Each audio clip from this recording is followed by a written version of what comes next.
네, 글로벌 시황입니다. 뉴욕 증시는 경제 재개를 일부 했던 지역을 중심으로 코로나19 확진자 수가 또 늘고 있는 상황이거든요.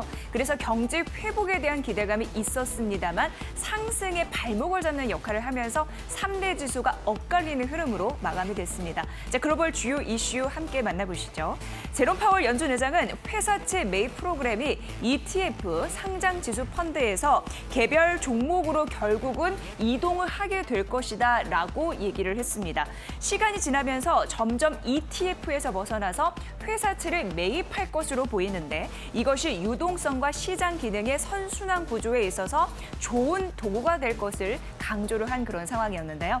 그러면서 대부분의 회사채는 만기까지 보유하기로 했는데 특별한 상황이 있을 때는 매각을 할 수 있다라는 점도 덧붙였습니다. 지난 3월 연준은 회사채 시장을 부흥시키기 위해서 두 가지 기구를 마련하겠다라고 얘기를 했는데요. 이 첫 번째는 발행자로부터 회사채를 매입하는 게 하나이고 두 번째는 유통시장에서 회사채를 매입하는 게 그 다음인데 연준이 유통시장에서 회사채를 매입하는 방법으로 ETF를 매입하는 먼저 이런 흐름을 보였거든요. 그래서 포문을 열었다라는 분석입니다. 이 부분도 중요하고요. 두 번째 이슈 만나보도록 하겠습니다. 자, 트럼프 대통령의 지지율이 7개월 만에 최저치로 떨어졌다라는 흐름인데요. 이러면서 트럼프 대통령의 재선 가도에 빨간불이 켜진 상황입니다. 미국 내 코로나19 재확산도 있었고 인종차별에 대한 반대 시위가 격화되면서 여론이 악화됐다라는 부분이 트럼프 대통령의 재선 가도에 빨간불을 켜게 된 직접적인 원인이다라고 분석이 되고 있는 상황이죠. 자, 대선 경쟁자입니다. 조 바이든 전 부통령의 지지율이 48%를 기록하면서 트럼프 대통령과 13%포인트 격차가 나는 그런 상황인데요. 올해 들어서 최저치 수준을 보이고 있다는 점을 강조했습니다. 보셔야 될 것 같고요. 자, 트럼프 대통령이 무엇보다도 위구르 인권법에 또 서명을 했습니다. 그러면서 중국의 반발이 예상이 되고 있는 상황인데 미국과 중국의 갈등이 격화될 수 있는 가능성이 언급되고 있으니까 이 또한 중요한 이슈입니다. 참고해 보시죠. 자, 다음 이슈 전해드립니다. 김호수 앵커 받아주세요. 네, 뉴욕 증시가 엇갈리면서 마감을 했는데 국제유가 같은 경우에는 하락세가 나타났고 달러 가격은 상승세가 나타났습니다. 자, 조금 더 자세하게 확인을 해보면 오펙이 이 원유 수요에 대한 전망치를 상향 조절을 하지 않았습니다. 여기에다가 미국의 원유 재고가 증가하고 있다라는 소식까지 전해지면서 국제유가가 하락세를 나타내는 모습이었고요. WTI와 브렌트유가 모두 하락세를 나타내는 모습이었습니다. 달러 같은 경우에는 미국의 일부 주와 중국에서 또 코로나19 확진자들이 발견되고 있다라는 소식 때문에 엇갈리면서 횡보를 거듭하다가 일단 약보합권에서 거래를 마감하는 모습이었습니다. 자, 이런 상황에서 미국과 중국의 갈등과 관련된 이야기들이 또다시 언급이 되고 있는데요. 이런 상황에서 미국의 로버트 라이트하이저 미국 무역대표부 대표가 하원에 출석을 해서 언급을 한 것이 또 화제가 되고 있습니다. 미국과 중국과의 관계에 관련해서 미국의 입장을 확인해 볼 수가 있었는데요. 미국과 중국의 무역 합의와 관련해서 일단은 좀 긍정적인 이야기를 라이트하이저 대표가 이야기를 했습니다. 최근에 다방면의 중국과 긴장 관계 그리고 갈등이 나타나고 있는 상황에서도 무역 합의는 약화될 조짐이 보이지 않는다라고 라이트하이저 대표가 이야기를 했습니다. 최근에 중국이 미국의 농산물을 사들이고 있는 것을 보면 그런 것들을 확인할 수 있다라고 라이트하이저 대표가 이야기를 했고요. 다양한 분야의 미국과 중국의 갈등이 무역 합의에는 영향을 미치지 않는다라고 라이트하이저 대표가 확실하게 이야기를 해주면서 미국과 중국과의 이 무역 합의가 깨질 일은 없을 것이다라는 것을 다시 한번 좀 강조하고 확신을 주는 모습이었습니다. 하지만 중국 내에서 위구르족이라든지 소수민족 캠프, 억류 캠프에서 생산된 제품 수입과 관련된 질문도 하원에서 있었는데 만약에 강제 노동에 의해서 생산된 제품의 제품이 발견이 된다.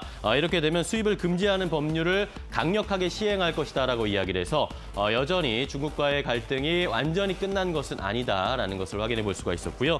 여기에다가 최근에 IT 기업, 미국의 기술 기업에 대해서 디지털세를 부과하겠다라는 EU의 협상과에도 언급이 있었습니다. EU와의 협상에서 진전이 없다면 미국에서도 관세를 부과할 수 있다. 역관세, 보복관세를 부과할 수 있을 것이다라고 이야기를 하면서 EU와 이 기술과 관련된 디지털세와 관련돼서는 강경한 입장을 나타낸 로버트 라이트하이저 미국 무역대표부 대표의 이야기까지 확인을 해봤습니다.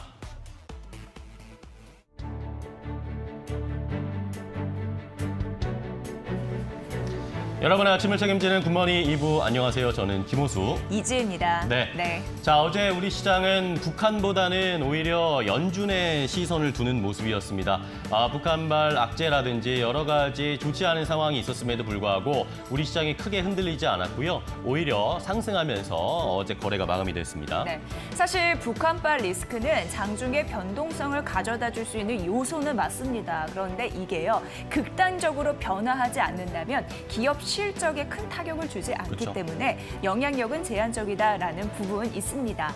뉴욕 시장은 장중 변동성이 있었고 우리 시장도 고점에서 변동성이 확대될 가능성이 있으니까 이 부분도 잘 챙기셔야겠네요. 네, 북한발 리스크라면 우리 시장은 워낙 학습 효과가 너무나 많았고 시장이 단기적인 변동성을 주겠지만 전체적으로 펀더멘털의 손상은 주지 않을 것이다라는 그런 평가들이 나오고 있고요. 네. 자, 여기에다 오늘 좀 살펴봐야 될 종목이 있습니다. 속보가 좀 나오면서 이 메디톡스를 좀 살펴봐야 되겠는데요. 식약처에서 이 보툴리눔 톡신, 메디톡신의 품목 허가 취소를 확정했다라는 소식이 오늘 아침에 조금 전에 발표가 됐습니다. 이렇기 때문에 메디톡스도 살펴봐야 되겠고 전반적인 바이오주의 흐름도 체크를 해봐야 되겠죠. 네, 최근 제약 바이오주 강세장이 펼쳐졌는데 과연 이 한 종목으로 찬물을 끼얹을 수 있을지 보시고요. 네. 근데 개별 종목의 이슈로 한해서 움직일 수 있을지 그 방향성도 저희가 이후에 자세히 진단해드리도록 하겠습니다. 중요한 이슈니까요. 그렇습니다. 안타깝긴 합니다. 네. 자, 이렇게 오늘 어떤 움직임이 나타날지 북한발 영향을 받을지 아니면 또 메디톡스나 제약바이오는 어떻게 움직일지 개장 체크를 본격적으로 해봐야 되겠죠. 네, 출발을 해볼까요? 매일 아침엔 굿모닝 앤 굿모닝 시작합니다.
네, 종목 챔피언 시간입니다. 시장의 승기를 잘 잡을 수 있는 챔피언 전략 오늘도 함께해 보시죠. 김영구 전문가와 함께 말씀 나눠봅니다. 전문가님 안녕하세요. 네, 안녕하세요. 네, 자 이제 후반으로 가고 있습니다. 저희 이제 신호를 좀 보내드려야겠죠. 구호 외치고 시작을 해볼게요.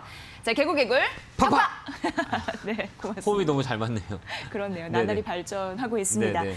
아, 대표님, 근데 이제 네. 코로나19 재확산에 대한 우려감도 네. 있고 앞서 저희가 전해드렸는데 이 트럼프 대통령이 위구르 법안에 또 서명을 했대요. 네, 맞아요. 네. 그러면서 미국과 중국의 갈등도 격화될 것으로 네. 예상되고 네. 우리 아직 경제 회복에 대한 신호를 뚜렷하게 못 봤잖아요. 네, 맞습니다. 그래서 우려감이 있었고 어제 직접 나오셔서 네네.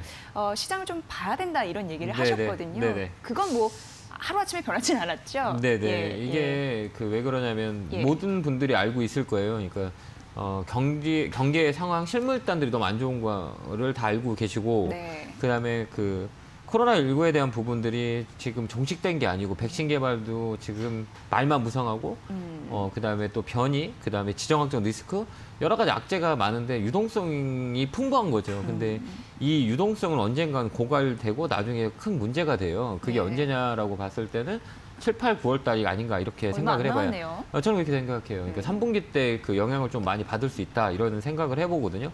그래서 다우존스가 올라가다가 밀리고 올라가다가 밀리고 나스닥은 만스탁이라고 요즘 얘기를 많이 하잖아요. 만 포인트에서 계속 올랐다 밀렸다 하거든요. 그래서 네. 이게 지금 고점 자리예요. 그러니까 여기서 뛰어넘을 수도 있겠지만 밀릴 확률도 되게 크거든요. 네. 그러면 우리는 어떻게 준비를 해야 되냐라고 했을 때 그 골든 타임이 오게 되거든요. 주식이라는 건 매번 올라갈 수 있는 게 아니거든요. 근데 현금을 가지고 있다면 언제든지 좋은 기회에 주식을 살 수 있겠죠. 네. 근데 우리가 시작을 보면 올라가니 이거 단사자는 이상하고 사자니 또 불안하고 그러니까요. 그러면 어떻게 하면 될까요? 여기 어떻게 했으면 좋겠습니까? 그러니까요. 그래서 전략이 중요하고 그때 네. 이제 김영우 전문가님이 네. 이때 네. 접근하세요 할 때 딱 하면 좋은데. 네, 맞아요. 예. 그러니까 네. 이게 왜 그러냐면 그 종목을 계속 포트에 담는 것도 나쁜 방법은 아니에요. 네.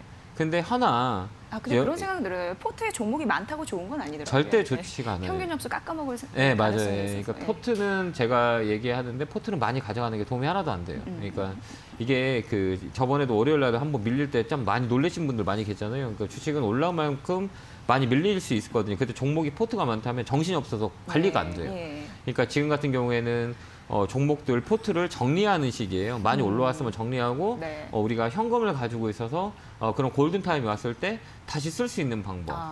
내가 뭐를 먹고 싶은데 돈을 다 쓰면 빵을 못 먹잖아요. 맞아요. 왜 그럼? 갑자기 그 생각나는데요. 자식이 많으면 골치가 아프다고. 네. 예. 포트도 우리 그렇지. 자식 같은 느낌이잖아요. 그러니까 예. 아파트와 그 빌라 표현을 많이 하거든요. 네, 주식 네. 포트는 빌라가 낫다라고 얘기해요. 네, 네. 아파트 23층보다는 5층에 네. 더 낫다 이런 얘기를 하니까 네, 네. 우리가 볼 때 신물단들을 잘 보면 될 것 같아요. 그래서 글로벌 증시를 한번 보고 또 네. 국내 전략을 한번 짜보도록 그러게요. 하겠습니다. 예. 자, 그 다우존스는 어제 좀 빠졌어요. 그 팬데믹에 대한 증가세에 대한 부분들이 종가 부분에 오면서 밀렸거든요. 170포인트 빠졌고, 근데 어제도 얘기했지만 여기가 되게 위험해요. 그러니까 네. 무거워요. 그러니까 얼리어트 파동이라고 흔히들 얘기해요. 파동, 3파동을 얘기하거든요. 그냥 빠지면서 들어 올렸다가 꺾이는 경우가 되게 많아요. 그러니까 이 자리를 살짝 들어 올렸다 꺾이면서 파동을 만드는 경우가 되게 많아요.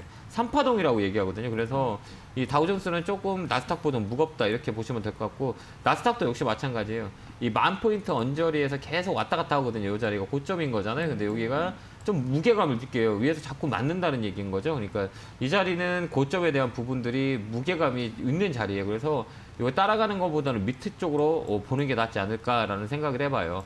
S&P도 마찬가지고 S&P도 하락 파동을 만드는 전조현상이 일어나고 있다 이렇게 보면 될 것 같고요. 환율단도 많이 올라가 있어요. 좀 더 위쪽으로 치고 올라갈 거다 저는 그렇게 봅니다. 중국 상해도 역시 마찬가지고 자리가 좋았어요. 상해는 저번에 얘기했지만 중국 펀드하고 베트남 펀드를 제가 말씀을 드렸지만 간접 투자로 보셔서 하시면 되게 좋을 것 같아요. 그다음에 빅테크 기업들 금값 한번 보도록 하겠습니다. 금값은 요 위에서 언저리에서 움직이진 않죠. 저번에도 얘기했지만 여기 박스권 1800단이 되게 무거운 자리예요. 그래서 금보다 은이라고 말씀을 드렸던 것 같고요. 그 다음에 유가 한번 보도록 하겠습니다. 유가는 37달러, 37.96달러거든요. 40달러가 넥라인이라고 그랬어요. 목라인이라 40달러 올라가기는 좀 힘들 거예요. 거기서 한번 밑으로 한번 빠졌다가 다시 회복하는 그런 국면이 보이지 않을까 이런 생각을 해요. 그래서 유가 가지고 계신 분이나 유가 관심 있는 분은 당분간 보지 않는 전략이 맞다 이렇게 보여집니다. 이제 빅테크 기업 잠깐 볼게요. 아마존도 역시 윗골이 나왔고요. 위쪽에서 좀 무겁다는 얘기예요. 테슬라도 요 윗골이 고점에서 힘이 붙여요. 그러니까 이 자리에서 신고가를 치고 올라가기 위해서는 큰 재료가 있어야 돼요. 시장의 재료나 종목의 재료. 이제 쓸 만큼 다 들어왔어요. 그러니까 더 이상의 지원을 한다 해도 시장은 반응을 하지 않을 거예요. 어제도 연준의 얘기가 있어요. 파월의 의장의 그 증언도 있겠지만 좀 더 돈을 풀겠다라고 얘기했는데 시장이 미지근하게 이제 반응한단 말이에요. 이제 내성이 쌓였어요. 이제 더 이상 이제 실물단에 대한 부분들을 체크할 단계다 이렇게 우리가 보시면 될 것 같아요. 그래서 글로벌 증시는 특히 미국 다우존스는 이제 고점에 대한 부분들이 있다라고 보시면 될 것 같아요. 제가 1월 1일 날 다른 경제 방송에서 다우는 버블입니다. 조금 있으면 빠질 겁니다라고 했는데 2월 달부터 그 급락이 나왔었거든요. 그렇게 이게 뭐냐면 동부적 갑니다. 그러니까 촉이라고 얘기하거든요. 예, 주식을 하다 보면 예. 촉이 있어요. 그러니까 이 다우존스랑 나스닥은 좀 고점이라고 봐요. 그래서 아마 추천 종목도 하나 더 드릴 거잖아요. 포트 채워야 네, 되니까 네. 국내 인버스를 샀다면 나스닥 인버스 ETN을 조금 봤으면 좋겠어요. ETN 이요? ETN 쪽에 예. 두 배수, 예. 곱배수라고 얘기하잖아요. 아, 그래요? 예, 두 배로 올라가는 떨어질 때 두 배로 수익을 주는 그 종목군을 제가 잘 보고 있어요. 조금 그래서 더 확신하는 것이죠. 예, 확실한 거죠. 예, 확신을 한번 할 때는 드라이브를 강하게 거는 그러네요. 거죠. 두 배로. 예, 두 배로. 예, 왜 그러냐면 그러니까 그 자리에서 살 수 있는 행동, 그다음에 질 수도 있잖아요. 그렇죠. 그럼 질 수 있을 때 느끼는 또 가치가 있어요. 예. 그 대신에 행동을 옮길 때는 결정이 되면 모든 거를 한번 베팅을 할 수 있는 네. 그게 트레이더라고 보시면 될 것 같아요. 그러니까 그 자리가 나스닥인 것 같아요. 그래서 제가 추천을 하면 그때 좀 잘 보시면 그럴게요. 좀 도움이 예. 되지 않을까 이런 생각을 해봐요. 고점이니까요. 자, 국내 시장으로 와볼게요. 어제도 되게 지지부진했어요. 그러니까 지정학적 리스크, 북한에 대한 리스크가 이게 맨날 똑같거든요. 그 어느 분들은 어제 상담을 또 많이 했었는데 대북주 갖고 계신 분들이 또 많이 계시더라고요. 상담이 이렇게 지정학적 리스크가 났었는데 어떻게 하면 좋겠냐. 그동안 평화로웠으니까요. 네, 그게 또 대부분. 우리나라와 미국, 북한의 관계는 맨날 그런 것 같아요. 되게 안 좋다가 다시 화해 무드로 넘어가고 네. 또 되게 안 좋다가 화해 무드로 넘어가요. 전쟁이 치닫기 이전에 다 만나서 화해하게 돼 있어요. 네.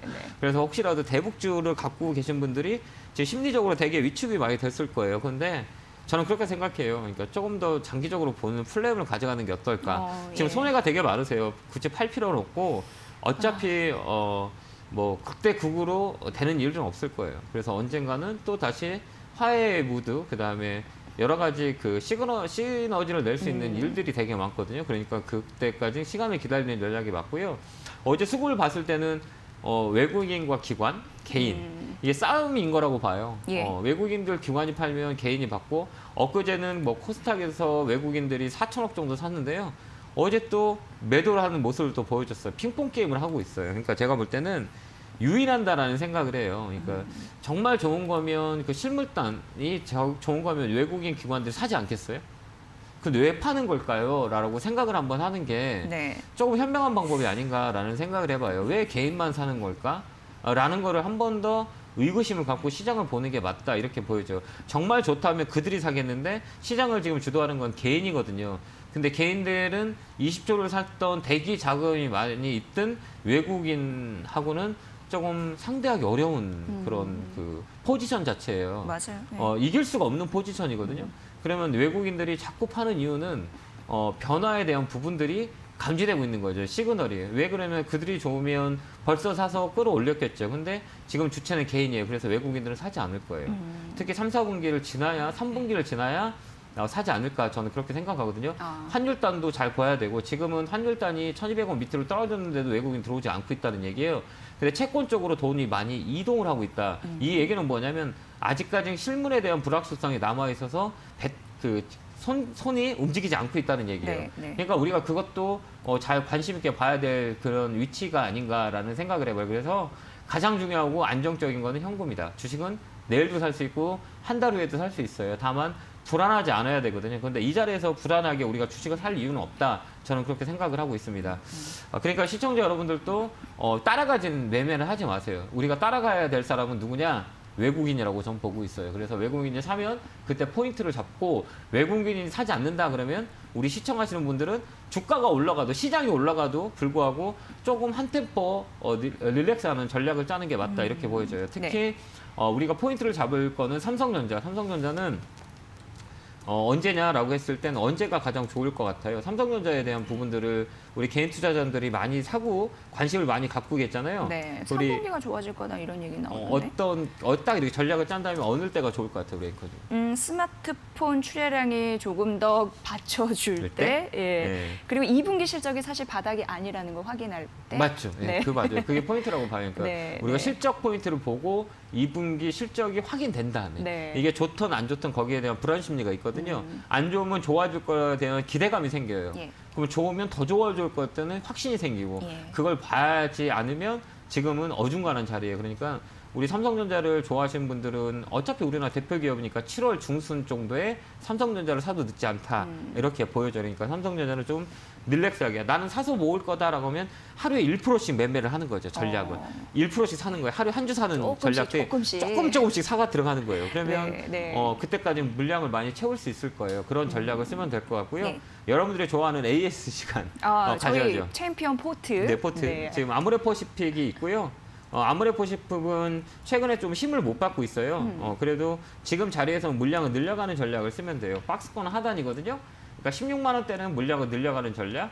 그래서 19만 원, 20만 원까지 볼 수 있는 라인이에요. 그러니까 여기서 물량을 조금 늘려도 될 것 같아요. 16만 원이 빠진다라고 하면 조금 늘려서 끌고 가는 전략을 쓰면 되고요. 예. 이 자리는 뭐냐면 제가 셀트리온 설명제를 1월 달에 말씀을 많이 했었어요. 올해는 좀 좋을 겁니다. 자리가 똑같은 자리예요. 셀트리온 자리가. 하반기 초기 때의 차트를 보시면 똑같아요. 그러니까 이 자리를 보면 돼요.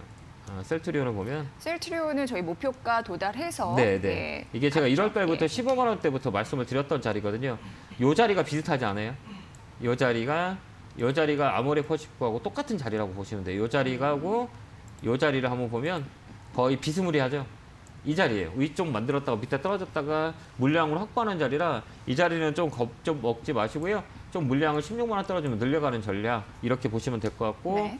그다음에 GS건설이 추천하고 좀 많이 떨어졌어요. 한 10% 정도 떨어진 것 같아요. 근데 여기는 눌림목 자리예요. 그래서 2분기에 대한 SOC에 대한 정책들이 건설주로 한 번 돌 수 있다 이렇게 보시고요. 여기서는 추가 매수 가능하거든요. 그래서 살짝 25,000원대 나오면 추가로 매수하는 전략을 써서 끌고 가는 전략을 쓰면 될 것 같습니다. 일단 3만 원이 가장 중요한 자리라 3만 원은 금방 치고 올라오지 않을까. 시장이 빠져도 승기를 올릴 수 있는 종목이다 이렇게 보시면 될 것 같고요. 코덱스 인버스 저희가 어제 우리가 코덱스 인버스를 우리가 그 인버스를 추천을 드렸어요. 인버스는 뭐냐면 시장 대비 떨어지는 부분들을 우리가 체크를 한다라고 네. 생각해서 인버스를 추천을 드렸는데요. 이 종목은 바닥 라인에서 ETF인데요. 바닥 라인에 있어서 위쪽으로 튀고 올라갈 수 있는 자리대라 지금 권역부터 살짝 모으시면 괜찮지 않을까 이런 생각을 해봐요. 그럼 여기서 인버스를 하나 국내 시장을 넣고 그다음에 나스닥에 대한 부분들도 인버스를 하나 넣고 싶어요. 왜요? 네, 그래서 네. 하방 쪽으로 좀 깊게 보자 이런 네. 그런 그 타이밍 생각. 알려주실 거죠? 네, 장은 예, 종목 추천을 예. 해드릴 겁니다. 예. 그 ETN 쪽이나 ETF 쪽을 지금 제가 연구하고 있으니까요. 네. 그쪽으로 갖고 올 거니까 시청자 여러분 조금만 기다리시면 네. 내일이나 다음 주 월요일 날 또 추천 그래요? 포트를 하나 넣도록 하겠습니다. 네. 자, 오늘까지 전략은 여기까지 드리도록 하겠습니다. 네, 챔피언 종목 전략 저희가 AS 해드렸으니까 잘 보시고요. 이 시장에서 왜 개인만 팔까에 대한 의문 갖고 계셔야 되고 현금 비중의 중요성 다시 한번 강조해 주셨습니다. 전문가님 오늘 그 유튜브 이데리 TV 라이브 댓글도 네. 좀 부탁드립니다. 네, 감사합니다. 네, 잘 들었습니다. 네, 고맙습니다. 고맙습니다. 네, 아울러 저희가 전해드린 투자 정보 여러분 잘 활용해 보시고요. 그 결과는 시청자 여러분의 몫이라는 거 다시 한번 강조해 드릴게요. 자, 김영구 전문가의 종목 전략을 다채롭게 들을 수 있는 시간이 준비되어 있습니다. 속 시원한 종목 한뿌리쇼, 주챔쇼가 진행되는데요. 9시 40분입니다. 매수, 매도 타이밍 고려하고 있으시다면 직접 상담 신청 가능합니다. 여러분의 많은 시청 부탁드립니다.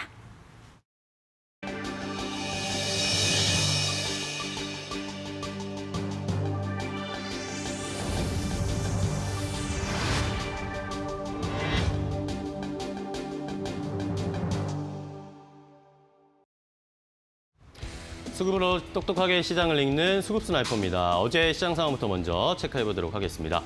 자, 어제는 외국인과 기관이 동반해서 순매도하는 양시장이었습니다. 그럼에도 불구하고 코스피와 코스닥이 모두 상승하면서 거래를 마감했는데 상승폭이 크진 않았지만 그래도 여전히 상승세를 보여줬다는 것에서 어제는 의미가 있는 하루였습니다.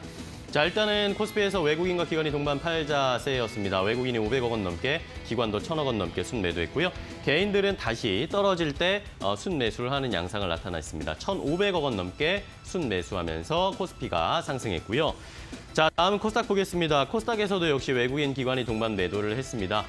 외국인과 기관이 각각 1,100억 원 넘게, 800억 원 넘게 순매도했고요. 개인들은 코스닥에서도 2,000억 원 넘게 순매수를 해주면서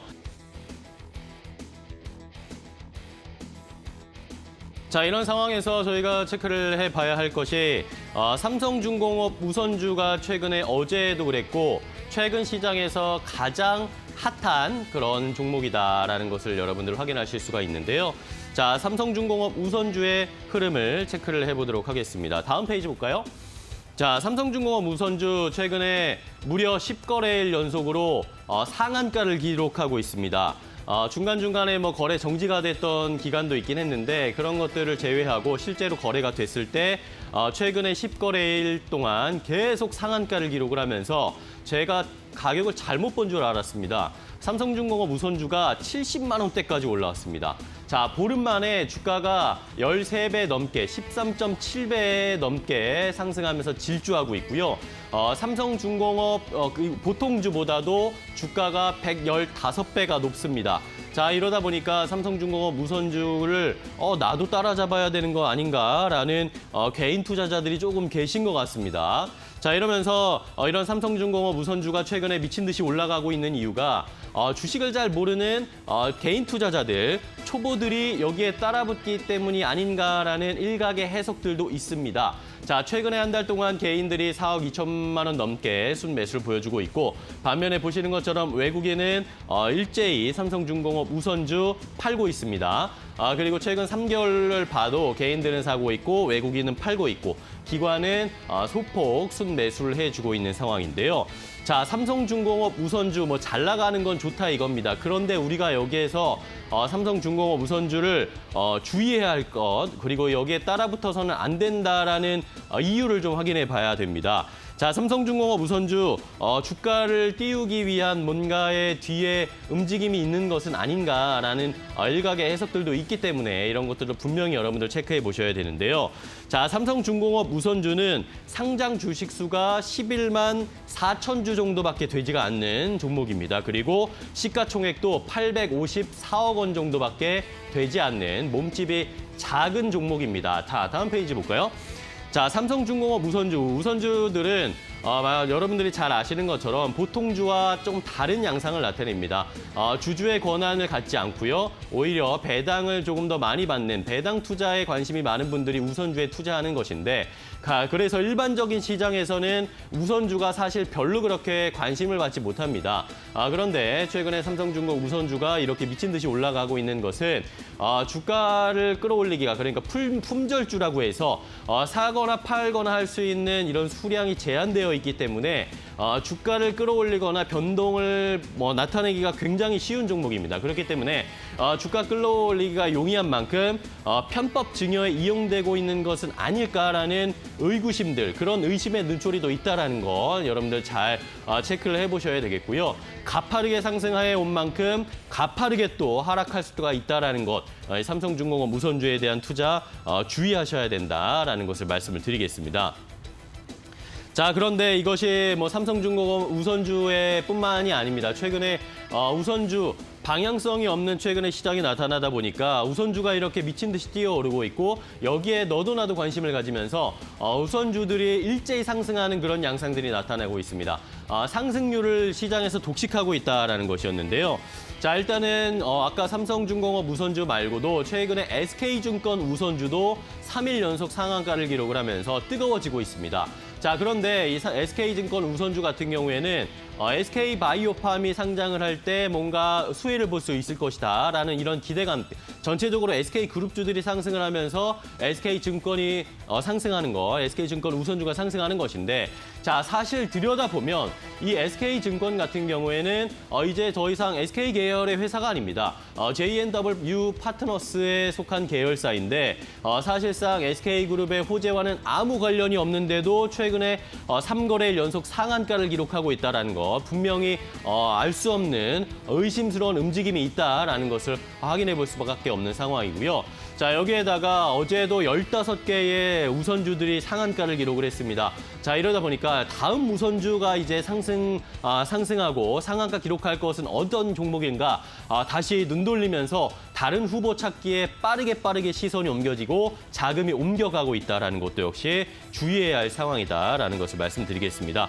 자, 이러면서 우선주 투자 주의보가 발령이 됐습니다. 자, 평균 상장 주식수는 180만 주, 평균 시가총액은 619억 원가량밖에 되지 않는 이 작은 몸집의 우선주들에 대한 투자 유의해야 한다.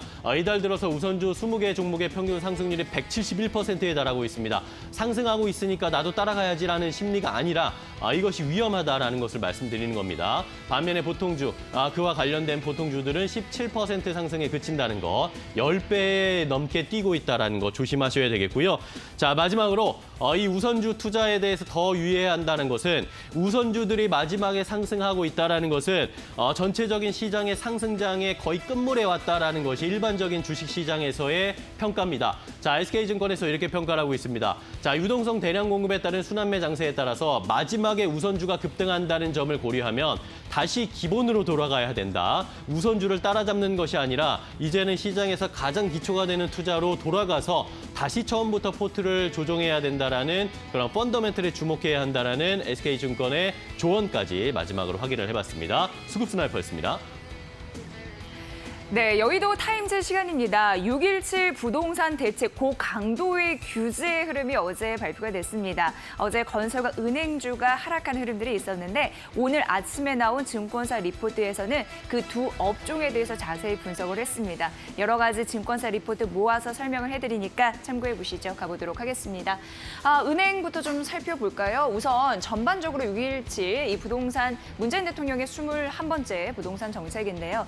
대표적으로는 과열 지역의 투기 수요를 유입되는 걸 차단하기 위해서 이렇게 보시면 될 것 같은데 대표적으로 비규제 지역에 또 투기 수요가 집중될 것을 방지하기 위한 그런 대책 보셔야 될 것 같습니다. 뭐 수도권이나 대전, 청주 대부분을 조정 대상 지역으로 지정하는 부분도 있고요. 그리고 갭 투자의 수요를 막기 위한 그런 전략도 필요하잖아요. 그런 부분에서 이 부분이 중요한데 주택담보대출 그리고 전세 자금 대출의 규제를 강화할 것이다. 이런 큰 맥락, 이 부분이 또 중요하다라고 보시면 될 것 같습니다. 자, 그럼 다음 페이지로 가서요. 자, 전세 대출 성장률 이 부분이 굉장히 중요한데요. 전세 대출 성장률은 둔화가 예상되는데 총으로 따졌을 때는 뭐 영향은 미미하다라는 얘기가 나타나고 있습니다. 가계 주택담보대출 같은 경우에는요. 그동안 좀 압박이 있어서 좀 내성이 생겼다라는 얘기 좀 정리해서 해드리고요. 그런데 주택 매매하고자 하는 그리고 임대 사업하고자 하는 뭐 법인이나 개인 사업자가 해당이 될 텐데 이 모든 지역의 주택담보대출 금지는 영향이 다소 있을 수밖에 없다라고 얘기를 하고 있습니다.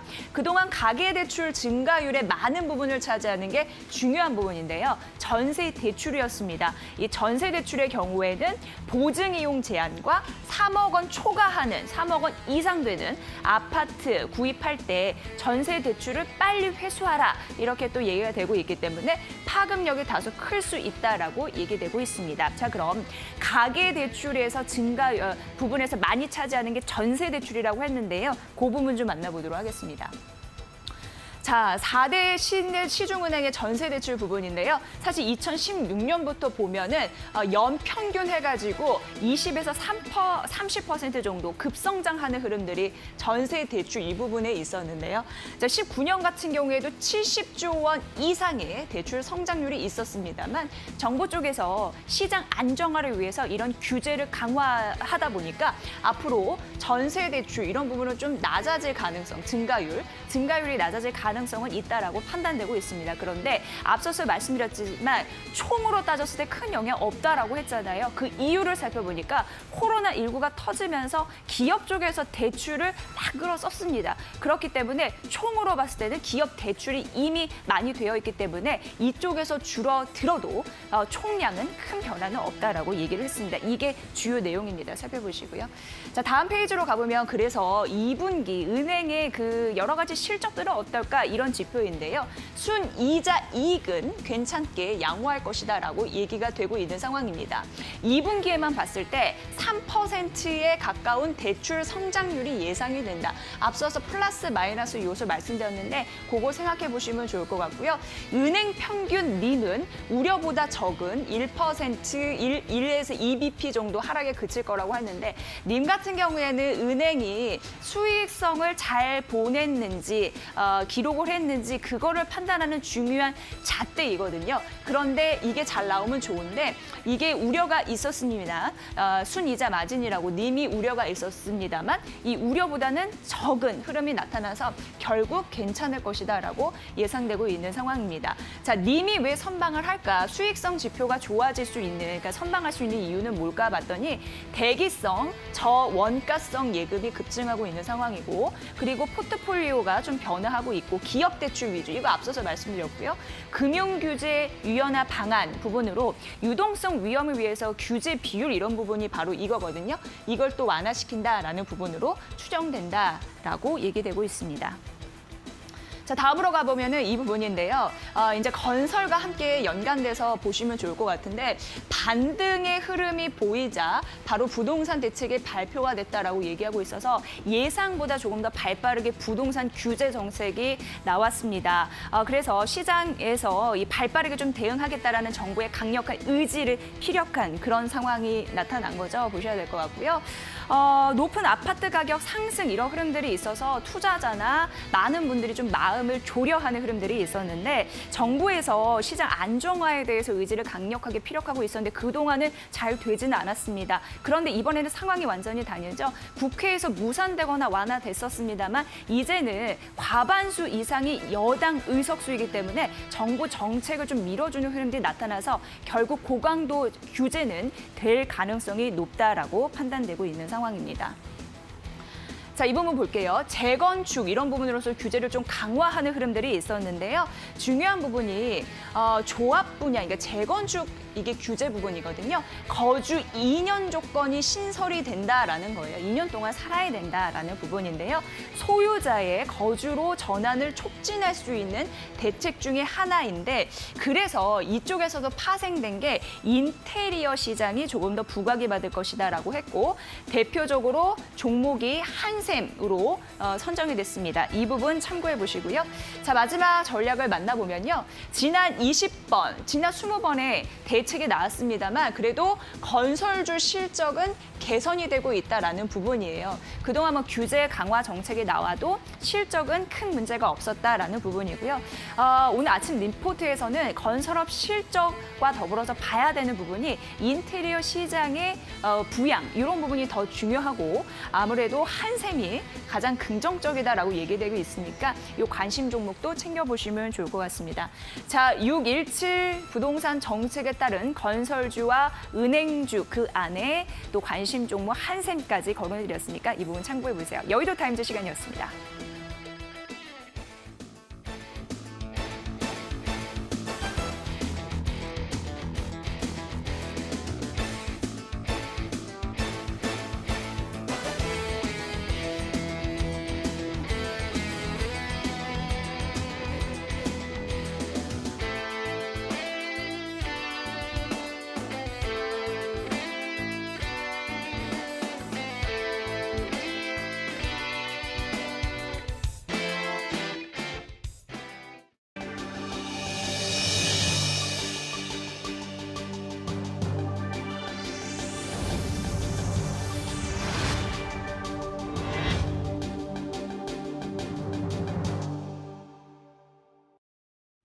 오늘의 헬스케인들입니다. 오늘은 하나금융투자 정원정 차장과 함께하겠습니다. 차장님 안녕하세요. 네, 안녕하십니까? 네, 바로 이슈 이야기로 반도체 이야기 들어가 보도록 하겠습니다. 반도체 업계가 올 상반기부터 본격적인 설비 투자를 계획했었지만 코로나19 영향으로 그 투자 규모가 축소될 거란 전망이 제기됐습니다. 다만 연말부터는 다시 증가세로 돌아설 수 있다는 전망도 나오고 있는데요. 전문가님 반도체 어떻게 보시나요? 예, 말씀하신 대로 사실 반도체 같은 경우에는 뭐 업황에 따라서 상당히 지금 뭐 좋아졌다가 나빠졌다가 반복되고 있는데요. 사실은 이 설비 투자 쪽을 봤었을 때는 2018년도까지 좀 많이 설비 투자가 이루어져서 정점을 찍고 나서 그 이후로 이제 2019년, 2020년 올해까지는 설비 투자 규모가 좀 감소하는 그런 영향이 네. 모습이 나왔었거든요. 그렇지만 이제 한 내년부터는 다시 한번 설비 투자가 이쪽 부분에 대해서 사실 설비 투자가 될 것이다라고 좀 보고 있는데요. 사실은 이제 올해까지 이제 설비 투자가 없다 보니까 네. 사실은 이제 이 반도체 물량, 이 수요 물량에 대해서 기존에 만들어놨던 이제 재고 물량, 그 다음에 그 올해 이제 생산하는 물량으로 이제 어떻게 보면 수요에 대응을 했다라고 하면 2021년부터는 사실 이제 재고 물량이 다 소진이 되기 때문에 내년부터는 이제 온전히 그 생산하는 물량으로도 수요를 충족시켜야 되거든요. 그렇기 때문에 설비 투자가 다시 이루어져야 되는 시점이 도달했다라고 좀 보고 있습니다. 그래서 본격적으로 2021년부터 설비 투자에 대한 이제 규모가 커질 것이다라고 보고 있어서 네. 이제 주요 기업들의 이제 설비 투자 예상 규모를 본다라고 하면 삼성전자랑 이제 SK 하이닉스만 보더라도 두 개의 회사만 본다고 하더라도 올해 대비해서 약 44조, 그러니까 30% 넘게 설비 투자 규모가 늘어나서 내년에는 한 44조 규모의 설비 투자가 될 거다라는 얘기가 나오고 있거든요. 네. 그렇게 된다라고 하면 이 설비 투자라는 게 뭐 투자한다고 해서 바로 나오는 게 아니기 때문에 실질적으로 이제 이런 장비에 대한 발주는 올 한 4분기, 늦어도 4분기 정도부터는 이 장비에 대한 이제 어쨌든 이 발주가 나올 것이다. 부품 관련된 발주가 나올 것이다라고 보고 있습니다. 그렇기 네. 때문에 현재 시점에서는 충분히 이런 관련주들을 다시 한번 눈여겨 보셔야 된다라고 생각을 하고 있고, 물론 이제 이 종목별로 좀 다르긴 하겠지만 분명히 이거에 대한 삼성전자랑 하이닉스가 어쨌든 설비 투자 규모가 늘린다라고 하면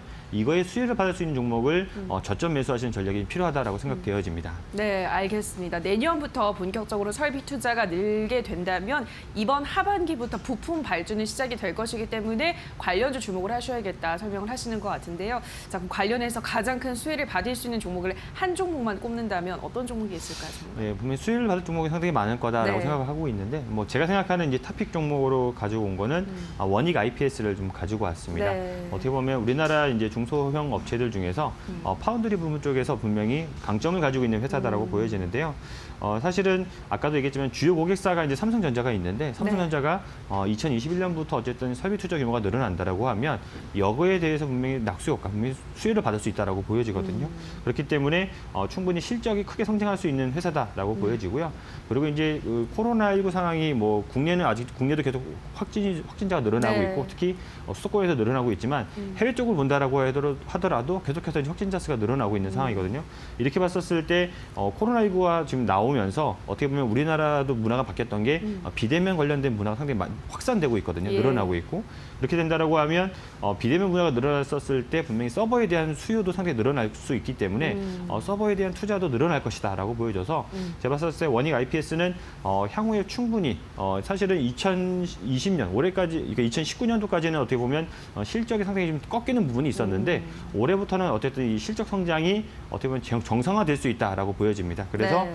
실적이 상당히 회복될 수 있는 원년해가 2020년이다라고 보여져서 작년 같은 경우에는 영업이익이 1,000억이 넘었던 회사가 작년에는 411억 정도로 확 줄어들었거든요. 그러니까 작년까지는 실적이 상당히 안 좋아졌었는데 올해는 다시 한번 늘어나서 1,500억 이상 영업이익이 나올 것이다라고 보고 있기 때문에 예. 제가 봤을 때는 충분히 실적으로 봤었을 때 기대해 볼 만한 회사다라고 생각을 하고 있고, 아까도 얘기했지만 이제 반도체에 대한 그 업황에 대한 사이클이 네. 다시 한번 어쨌든 이제 올라갈 수 있는 그런 사이클로 도래했기 때문에 그거에 대해서도 충분히 수혜를 받을 수 있는 종목이고, 올해도 실적이 좋아지지만 단순히 올해만 그치는 게 아니라 2021년, 2022년까지도 네. 이 설비 투자가 늘어나는데 분명히 수혜를 받을 수 있는 종목이다라고 이렇게 보여집니다. 알겠습니다. 반도체 업황 회복에 대한 기대감, 그리고 원익 IPS는 올 하반기부터 해서 더욱더 실적 개선에 대한 그런 기대감도 안고 있는 종목이다. 내년 또 내후년까지 그 상승세를 기대할 수 있다 설명해드렸습니다. 자, 여기까지 오늘의 이슈와 종목 살펴보셨는데요. 더 많은 종목과 이슈에 대한 이야기가 궁금하신 분들은 잠시 후 11시 50분에 진행되는 새빨간 스캔들에서 확인해 주시면 되겠습니다. 오늘의 스캔들은 하나금융투자 정원정 차장과 함께했습니다. 전문가님 고맙습니다. 네, 감사합니다.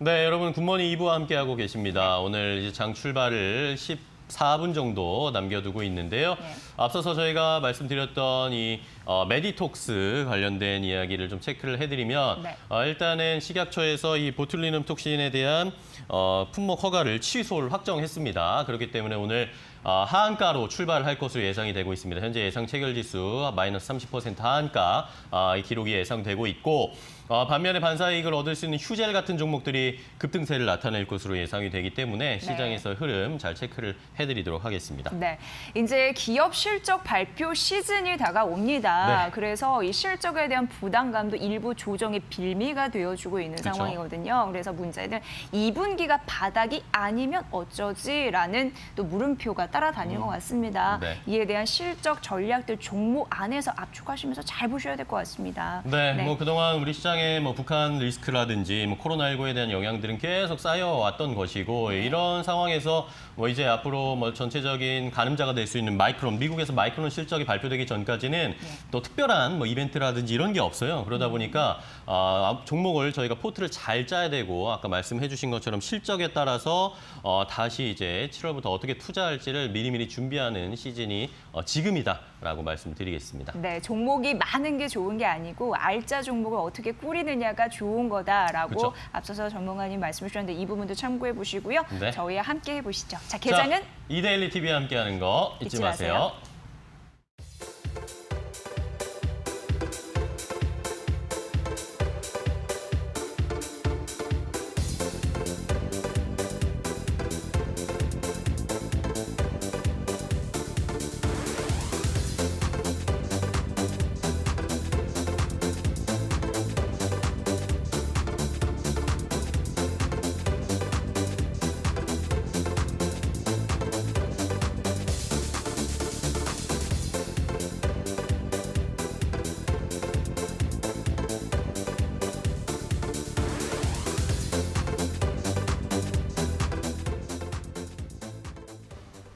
네, 이제 개장 상황 자세하게 확인해 보도록 하겠습니다. 개장에 앞서서 저희가 살펴봐야 할 조금 더 거시적인 경제 이슈들을 체크해 드리도록 할 텐데요. 자, 오늘은 현대경제연구원 최영호 고문과 함께하겠습니다. 고문님 안녕하세요. 네, 반갑습니다. 네. 자, 오늘 살펴봐야 될 건 어제 뭐 한 번 더 이야기가 나오긴 했지만 북한 이야기를 안 할 수가 없습니다. 네. 북한이 다시 또 돌아서 버렸기 때문에 이게 뭐 정치적으로든 아니면 우리 경제적인 입장에서든 부담이 될 수밖에 없는 게 사실인 것 같아요. 근데 어저께 무슨 일이 있었어요? 네, 어제요? 네. 뭐 북한에서도 계속 뭐 말만 계속 왔다 갔다 했죠. 그러니까요. 지금 제가 말씀을 역설적으로 말씀드렸지만 네. 북한의 그런 리스크들이 그렇게 크게 지금 작용을 안 하는 것 같습니다. 네. 그러니까 전반적으로 지금 증시가 어떤 상황이냐면요. 악재에는 반응을 안 합니다. 호재에만 반응을 하는 그런 좀 상승장으로 보셔야 되기 때문에 네. 굉장히 지금 뭐 북한의 어떤 이런 도발 이런 것들이 사실 그렇게 큰 변수가 안 되고 있고 특히 우리가 학습 효과가 있기 때문에 네. 별거 아니야 뭐 이렇게 지금 넘어가고는 있습니다만은 이 부분이 북한의 변수는 이렇게 이해하시면 좋을 것 같아요. 네.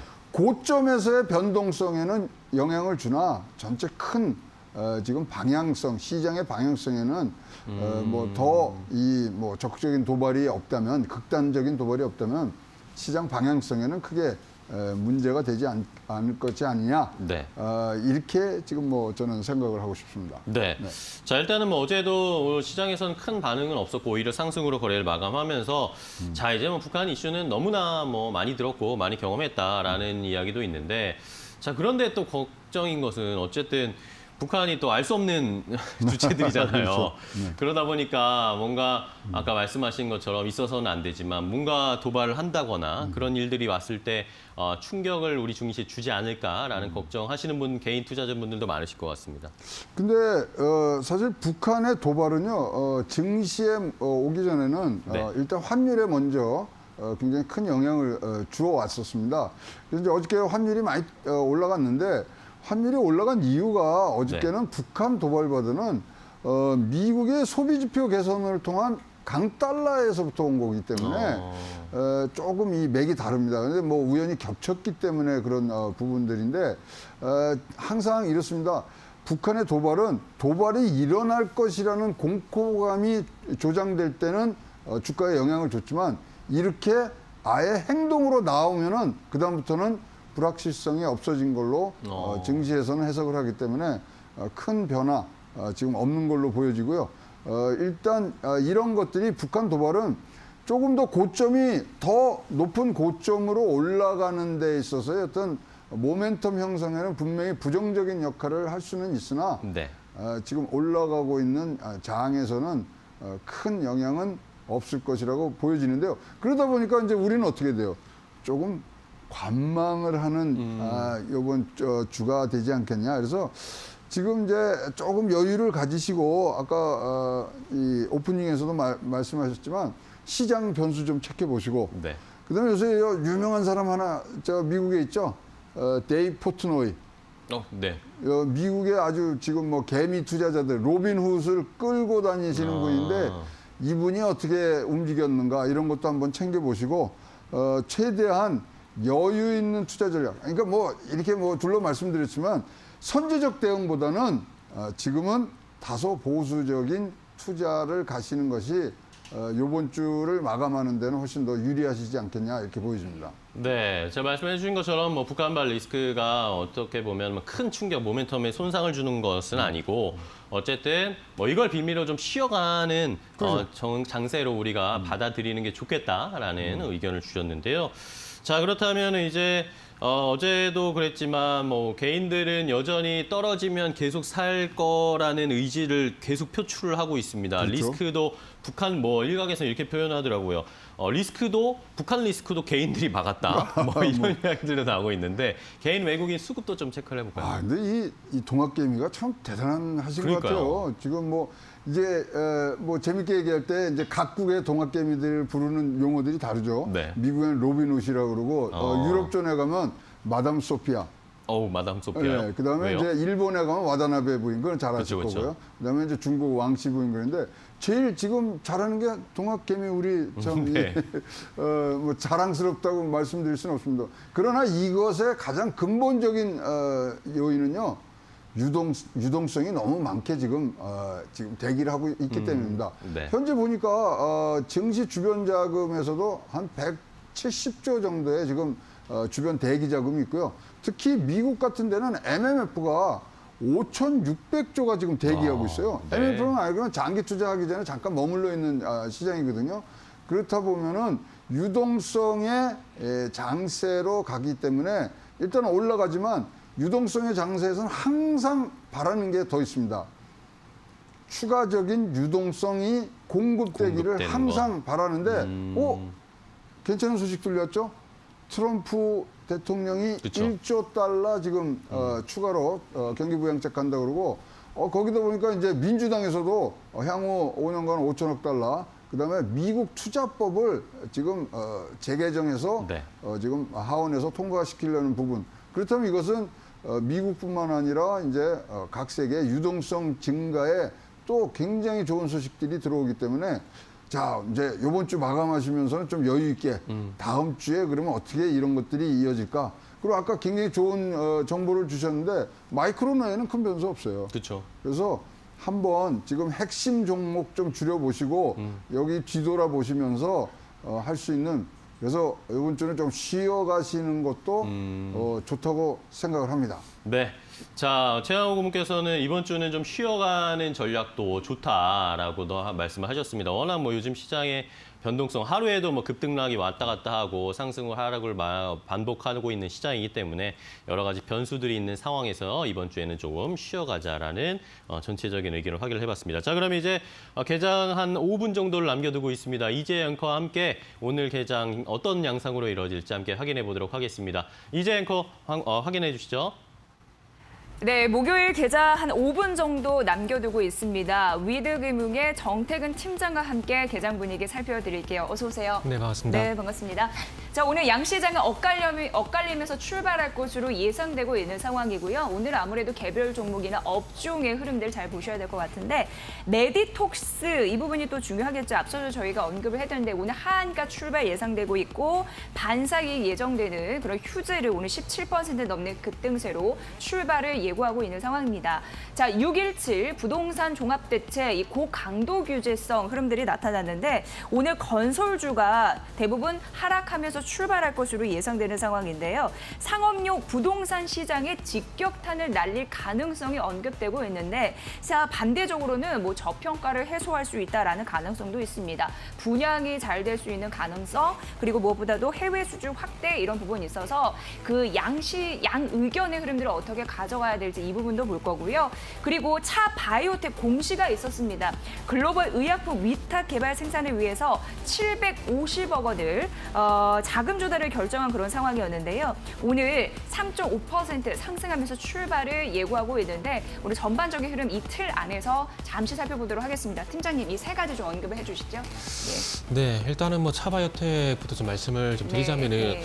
일단은 아시겠지만 지금 바이오시밀라가 지금 삼성 바이오로직스와 그 셀티온이 이제 주도를 하고 있는 상황인데 그 속에서 어떻게 본다라면은 지금 전반적으로 이제 이 바이오시밀러 그래서 또 한 단계 진화해서 CMO 그러니까 위탁 생산 이쪽으로 어떤 주류가 좀 진행될 가능성이 상당히 높은데 그래서 실적으로 삼성 바이오로직스가 지금 현재 그 수주를 위탁 생산 수주를 1.5조 가량 받게 되면서 상당히 많이 대형 수주를 받고 있습니다. 근데 제가 뜬금없이 차바이오텍을 말씀드리면서 이 삼성 바이오로직스를 말씀드린 이유가 뭐냐면은 앞으로 트렌드가 이 위탁 대량 생산 쪽으로 넘어갈 가능성이 상당히 높기 때문에 이 대량 생산을 통한 점유율 확대 이런 부분도 트렌드로 갈 가능성이 상당히 높기 때문에 이 흐름을 얼마만큼 또 빨리 따라갈 것인가 이런 부분들이 중요하기 때문에 한번 언급을 드렸던 거고요. 그래서 차바이오텍 같은 경우에 뭐 CMO뿐만 아니라 CDMO, 위탁 생산뿐만 아니라 R&D까지 동반적으로 하는 그런 사업을 진출하게 되면서 어찌 보면은 그 바이오 시밀러 내에서 주도하는 업종으로 주도하는 어떤 종목군으로 갈 가능성이 상당히 높겠죠. 그러니까 예를 들면은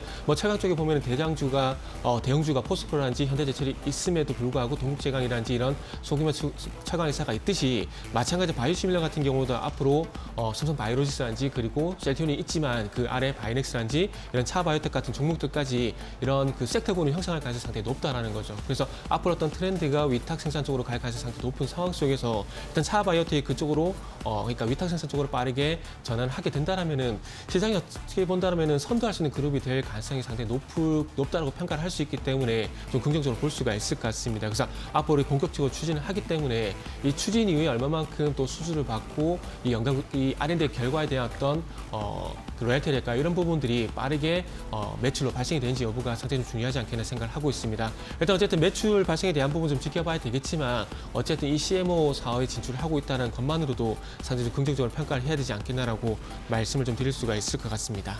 네, 건설주, 은행주 이 네. 부분은 어떻게 보세요? 예, 건설주, 뭐 인테리어 시장에 대한 뭐 긍정적인 그런 예상도 있고요. 네. 예, 전반적으로 어떻게 보시는지 어젠 떨어졌잖아요. 일단은 지금 건설주 같은 경우에는 뭐 이미 그 위축이 될 가능성이 상당히 높다라고 좀 봐야 될 것 같아요. 이미 분양가 네. 상한제에 대한 얘기도 나온 상황이고 거기다 6.17 대책까지 나오게 되면서 전반적으로 심리적으로 위축이 될 수밖에 없을 것 같습니다. 그러면서 공급 물량 축소로 인해서 부동산 시장은 좀 더 제가 볼 때는 가파른 상승세가 있겠지만 그러니까 부동산 시장은 제가 볼 때 상승할 가능성이 있겠지만은 공급 시장 그러니까 건설 시장이겠죠. 이 건설사들에 대해서는 조금 비호적일 수밖에 없다라고 좀 결론을 내봐야 될 것 같습니다. 네, 자 저희 개장한 이후에 메디톡스의 흐름들도 좀 봐주시고요. 지금 한샘은 0.3% 상승하면서 86,600원 선에서 상승 출발 예상되고 있는 그런 상황이고요. SK이노베이션이 오늘 강할 것으로 보이는데 1%.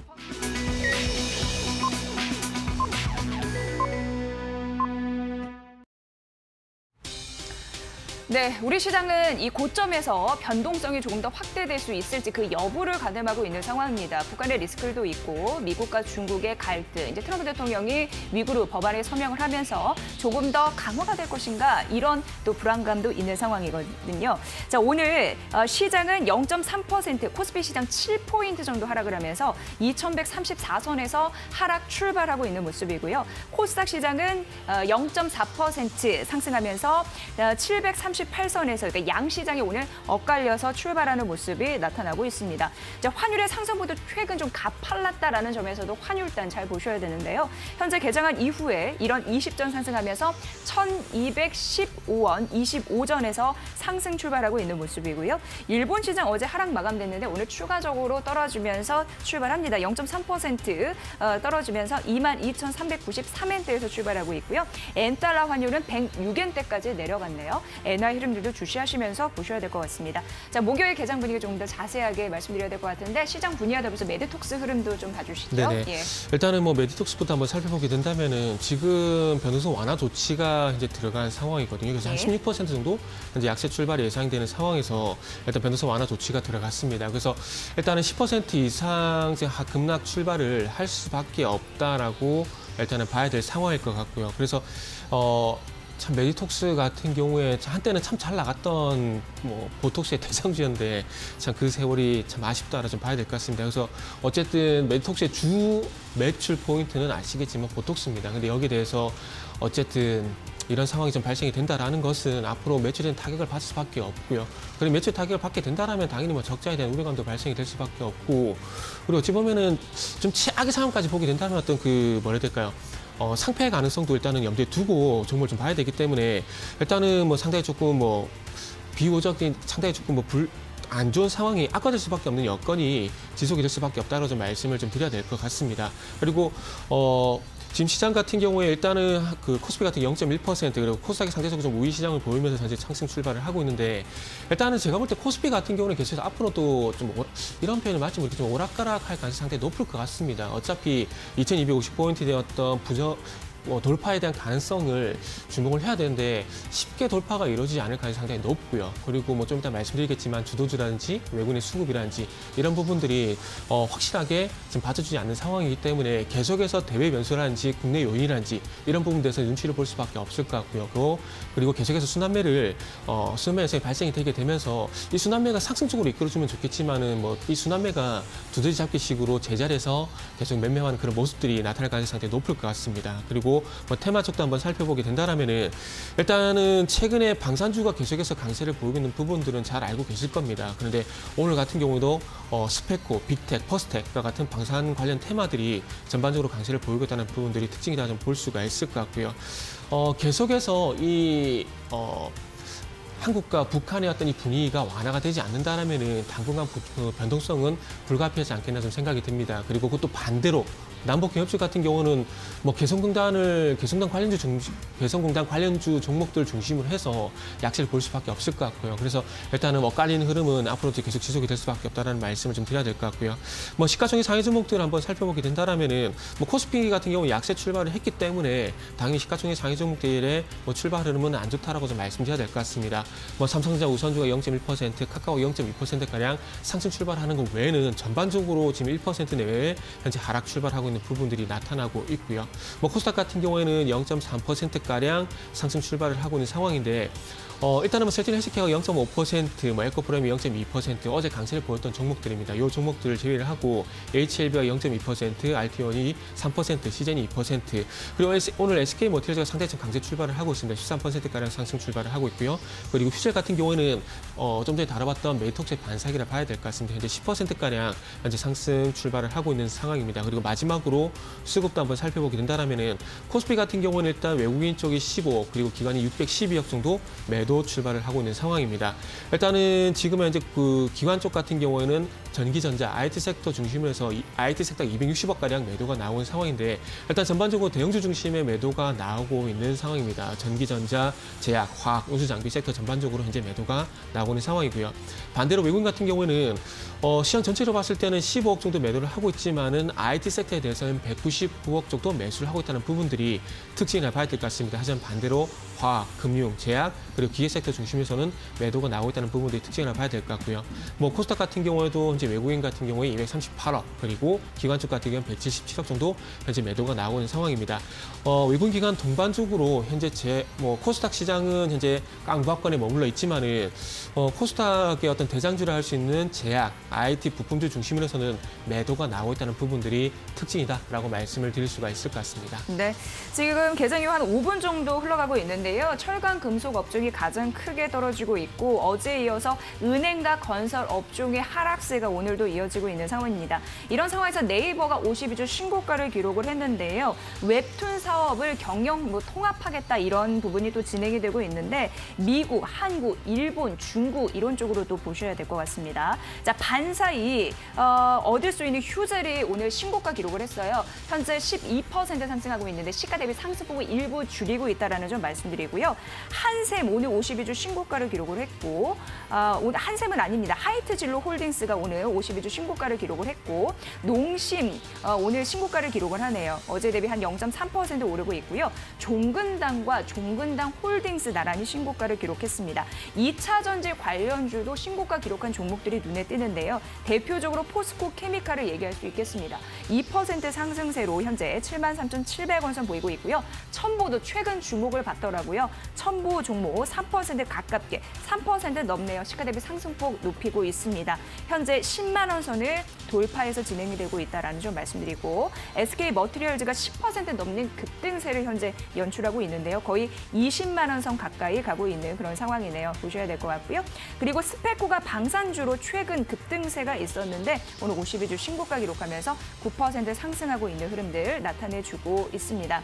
전반적으로 흐름들 보셔야 되는데요. 오늘 원격 교육에서 비상교육이 상승하고 있고요. 수주 공시가 있었습니다. 198억 원 규모의 국정도서를 발행한다라는 소식이 있었죠. 시가 대비 상승폭을 약간 줄이면서 7,250원 선을 기록하고 있다는 점까지 말씀드리도록 하겠습니다. 개장 이후 7분 정도 흘러가고 있는데요. 이제 경제 이슈 만나보시죠. 김호수 앵커 받아주세요. 네, 오늘 코스피와 코스닥은 엇갈리는 양상입니다. 코스피는 0.7% 하락세, 코스닥은 0.1% 정도 상승세를 나타내고 있는데요. 어제와 또 비슷한 양상이 나타나기도 하고 북한과 관련된 이슈는 역시 빅테크와 같은 이런 방산주들은 급등세, 반면에 남북 경협주들은 지지부진한 흐름을 나타내고 있는 상황까지 확인을 해봤습니다. 자, 그리고 아까 말씀드렸던 휴젤 상승세 반면에 그리고 메리톡스 같은 경우에는 지금 19%, 20% 가까이 하락세를 나타내면서 거래가 진행 중입니다. 자, 그렇다면 이제 최근에 시장이 명확한 방향성은 잘 나타나지 않는 것 같아요, 고문님. 근데 하루에도 막 급등을 왔다 갔다 하고 하루 사이에도 급등 급락을 나타내는 이런 롤러코스터 장세가 좀 나타나고 있잖아요. 자, 어쨌든 우리가 길게 봐야 되겠지만 이런 상황 단기적으로 이번 주에는 또 어떻게 좀 대응하는 게 좋을지도 조언을 부탁드립니다. 네, 지금 굉장히 신고가를 갱신하는 지금 종목들이 많이 나오잖아요. 근데 사실 이 주가 증시에서 가장 악재가 저는 그때 말씀하셨죠. 많이 오른 거. 많이 오른 겁니다. 네. 따라서 지금 좀 조심하셔야 되는 부분들이 있지 않느냐 이렇게 보여지고요. 어쨌든 간에 이렇게 지금 아침에 신고가를 하는 이 에너지들이 지금 분출이 되고 있습니다만 사실 반도체가 지금 몇 주 쉬어가고 있거든요. 그렇죠. 네. 그렇다면 반도체가 쉬어가고 있기 때문에 나머지에서 지금 이것을 끌어줘야 되는데 아직까지 에너지가 응축이 되기는 조금 시간이 더 걸릴 것 같습니다.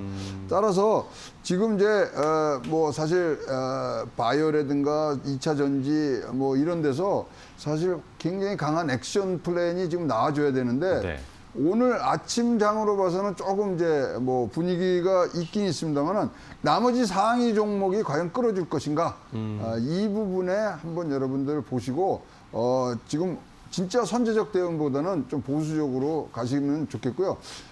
저도 이제 이런 차트들 다 보고 이런 움직임들 다 이제 우리가 시뮬레이션 하다 보니까 우리 개인 투자자들은 굉장히 선물 움직임에 굉장히 민감하게 반응하시더라고요. 그러니까 와, 우리 동학개미 우리 개인 투자 여러분 진짜 공부 많이 하시는 것 같아요. 네. 선물까지 보면서 이렇게 하시는데 굉장히 좋은 투자 전략입니다. 네. 어쨌거나 하여튼 지금 선물의 지금 흐름을 보시면서 들어가고 있어서 또 이게 너무 이제 단타 위주로 가시면 안 되고요. 그렇죠. 정확히 이제 하시는데 일단 다시 한번 말씀드린다면 이번 주말 선제적 대응보다는 보수적으로 가셔도 무난하다. 그렇게 좀 조언을 드리고 싶습니다. 네, 알겠습니다.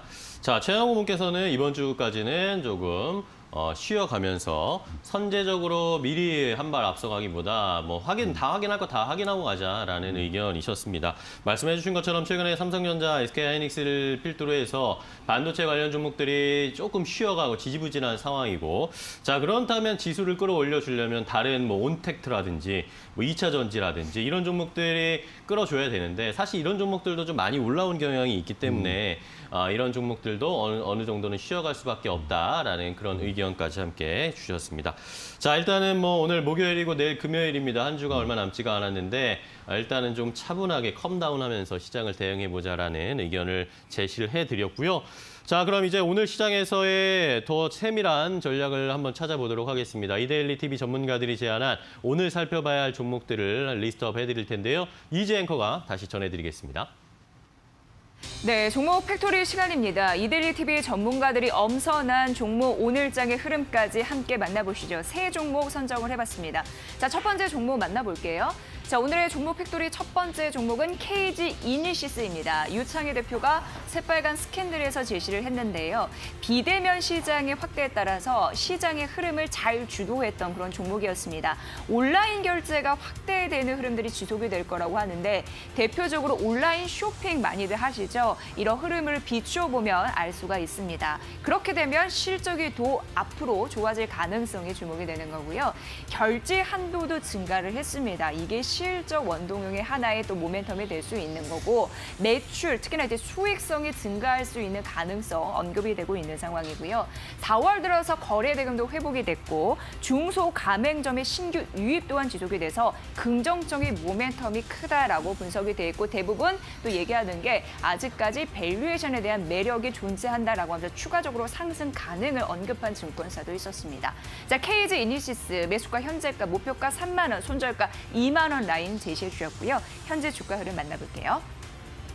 자, KG 이니시스는 오늘 0.2% 약보합권에서 출발을 하고 있는데요. 22,100원 선을 보이고 있습니다. 첫 번째 종목이었습니다. 자, 두 번째 종목 가볼게요. 자, 오늘의 두 번째 종목은요. 마감 찬스 나이스탁에서 홍광표 전문가가 유니트론텍을 제시를 했습니다. 작년 국책과제에 참여를 했다고 하는데 자율주행 쪽이에요. 또 AI와 걸부되어 있습니다. 컴퓨팅 모듈 개발에 따른 그때부터 이제 부각을 받았던 부분도 있었고요. 전장용 디스플레이 모듈 이런 부분의 신성장 사업에 대한 동력에 대한 의지 또한 시장에서 피력했던 바가 있습니다. 자, 미래 성장 동력을 확보하기 위한 여러 가지 전략을 펼치고 있는 유니트론텍인데요. 중국, 인도 등 신흥 시장의 비중도 현재 확대하고 있는 상황이라고 합니다. 매수가 6,650원, 목표가 7,500원, 손절가 6,100원 라인을 제시를 해주셨고요. 현재 주가 흐름 만나보겠습니다. 자, 개장 이후 13분 흘러가고 있는 현재 한 0.9% 하락하면서 진행되고 있고, 시가 대비해서는 조금 하락폭이 좀 늘고 있는 상황이죠. 6,670원 선 보이고 있습니다. 참고해 보시죠. 자, 세 번째 종목 가보도록 할게요. 자, 종목 팩토리 세 번째 종목은 한국항공우주. 북한의 대남 리스크가 확대가 되면서, 대북 리스크가 확대가 되면서 방산주 강세 회장을 우리는 확인할 수 있었습니다. 한국항공우주도 관련된 부분이고요. 2분기 코로나19에 대한 영향력은 제한적일 수 있다라는 가능성이 언급이 됐고, 대규모 프로젝트에 대한 수주에 대한 기대감이 좀 받쳐주고 있다라고 말이 되고 있습니다. 하반기 보잉 생산 재개 예정되어 있는데 그런 부분도 조금 더 모멘텀으로 받아갈 가능성 있다는 분석도 참고해 보시고요. 매수가 26,000원, 목표가 28,000원, 손절가 24,000원 선인데 한국항공우주는 현재 흐름 어떻게 가져가고 있을까요? 만나보시죠. 자, 14분 흘러가고 있습니다. 보합권에서 탐색하고 있는 상황이고요. 시가 대비해서는 좀 낙폭은 있는 상황이죠. 26,350원에서 뒷심을 발휘할 수 있을지 오늘의 흐름도 자세히 만나보시죠. 세 종목 선정을 해봤습니다. 자, 아울러 저희가 전해드린 투자 정보 여러분 잘 활용해 보시고요. 그 결과는 시청자 여러분의 몫이라는 거 다시 한번 강조해드립니다. 자, 12시 50분 주식공장이 시청자 여러분들을 찾아갑니다. 각 경제 채널의 특징주와 관심주를 모아서 저희가 자세하게 분석해 드릴게요. 많은 시청자 여러분들의 많은 시청 부탁드립니다.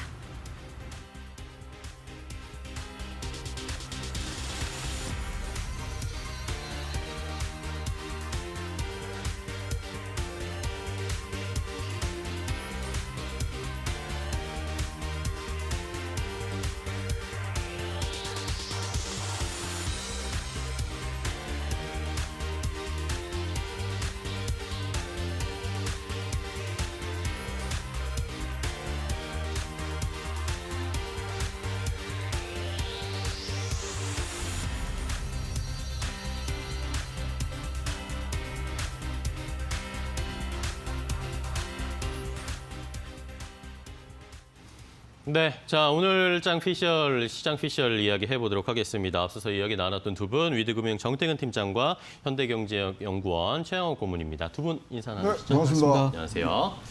자, 오늘 시장 또 다시 코스닥도 하락으로 좀 전환이 됐네요. 코스피, 코스닥 모두 좀 하락세로 출발을 하면서 오늘 시장이 이어지고 있는데 이런 상황에서 뭐 지지부진한 양상이 오늘 시장은 아무래도 내일까지 뭐 이런 분위기가 흘러가지 않을까라는 전망도 해봅니다. 일단은 정태근 팀장과 좀 이야기를 해봐야 될 텐데 오늘 시장 일단 전체적인 뭐 분석을 한번 해주시고 네.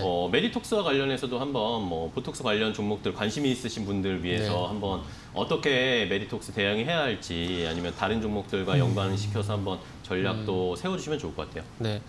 일단은 뭐 시장부터 좀 말씀을 드리자면 일단 저는 일단 지켜보자라는 말씀을 좀 드려보고 싶습니다. 네.